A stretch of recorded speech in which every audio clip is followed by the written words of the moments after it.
greetings and more greetings from New Zealand. Hi, it's Eric back at the Naturopath. Thanks for coming back to my channel.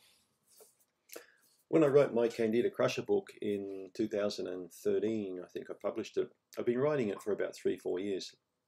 So I started writing it probably about 2009, 2010. I can remember way back in the early days, even well before that, I would often recommend to people to try sourdough bread if they had a candida problem or a gut problem in general, like to get away from like normal bread and to eat sourdough bread.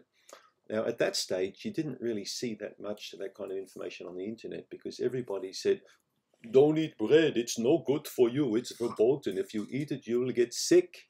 It will give you bad infections, yeast problems and gluten, blah, blah, blah, blah, blah, blah, blah, blah. So everybody was basically dissing bread. Any kind of flour product was bad.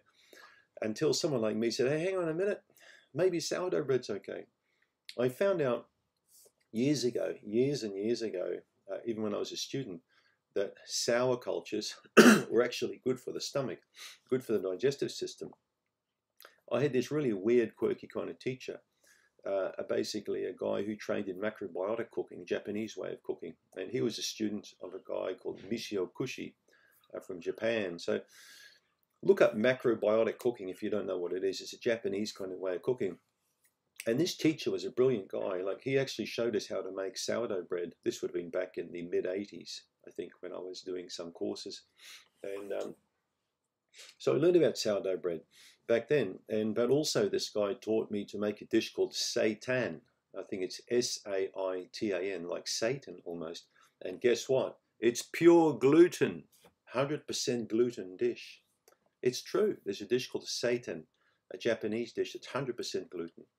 Now, nobody moaned about, oh, I'm gluten intolerant back then, okay? Apart from celiacs, most people are eating gluten, okay?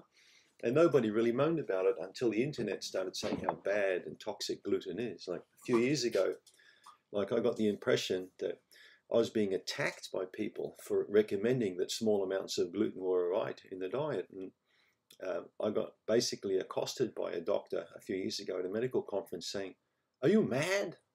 Telling people to eat gluten? Don't you know how bad it is for the bowel? You know, and all this sort of crap. Whereas I've known hundreds, if not thousands of patients to get away with eating gluten for years without a problem. So just be careful about what you read online, what you hear online, you know. And that's the problem, because when people get educated about things, they reach a certain level where they think they don't need to learn any more. And then when they read something, they think, wow, well, that's a scientific article. It must be true. So therefore, it's the gospel. So then they start parroting that to other people. And eventually we have so many parrots all around the world talking that nobody knows who's a parrot and who's not a parrot anymore, you know. So just watch out. Back to sourdough. Sourdough cultures are not like normal, making normal bread. Because as you know, you're going to get a starter. You're going to get flour, preferably a really good, high quality wheat, because you know what? People actually still grow good quality wheat around the world. There's this misconception that everything that's flour is crap for the health, but that's not true. Okay, you still can get good quality flour. So that's basically mixed with water and set aside at room temperature until the wild yeast from the air, they go into that culture. Okay, so you taste it and you go, ooh, it's sour. Ooh, it tastes like sauerkraut. It tastes like yogurt. But that's the good part. It's the sour part. Acetic acid, lactic acid, okay? Various acids are now building up in this. And the other thing is that you'll note is that gluten actually starts breaking down into amino acids more effectively, that protein, under the presence of the bacteria and the yeast now brewing in this sour culture. Sourdough is one of the oldest forms of bread ever to have existed. People have been making sourdough an awfully long time.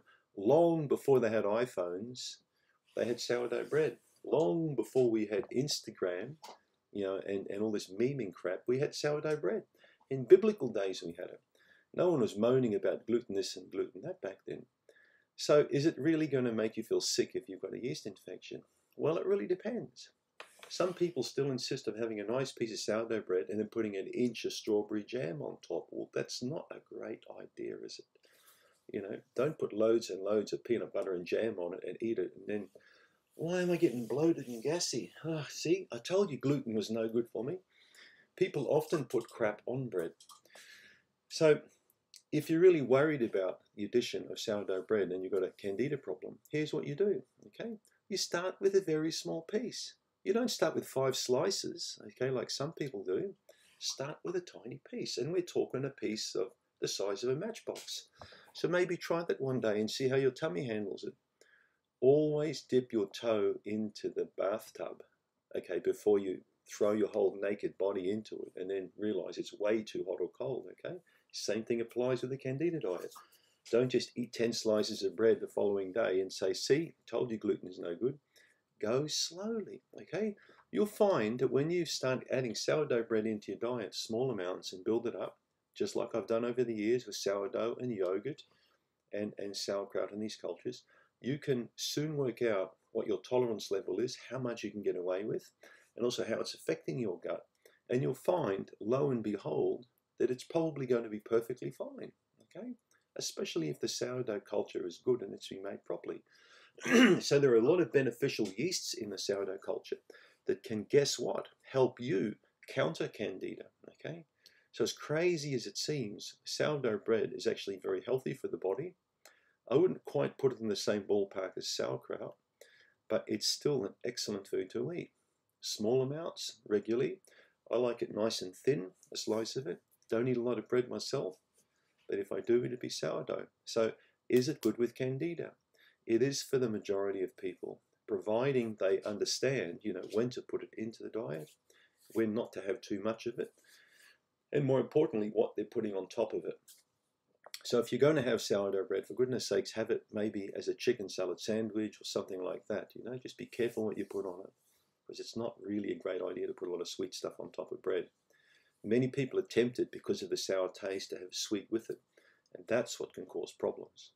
But if you introduce small amounts regularly over time, I don't think you'll find you'll have a real problem with it.